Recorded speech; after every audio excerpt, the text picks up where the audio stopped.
Hi, to block spam and scam calls on the Samsung Galaxy S25, all you have to do is to open Phone app and in here tap on three dots and then choose Settings. After that, you should see this section Block Numbers, and then you would see Block Spam and Scam Calls. You can use caller ID and spam protection to block calls from telemarketers, fraudsters, and other unwanted callers. So just tap here, and to enable it, tap on the switcher to see the status on, and then agree with terms of service.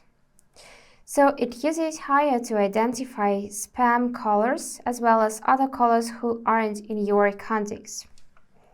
And also tap on the switcher to block spam and scam calls. And after that, you can choose to only block high-risk scam calls or block all spam and scam calls. I'm gonna leave this second option and save the changes by going back. And then we can additionally block calls from unknown numbers if you want to. And for that, also tap on the switcher so it will light up green. And that's it for today. If you found this video helpful, please subscribe, like, and comment. And I wish you all the best. Bye bye.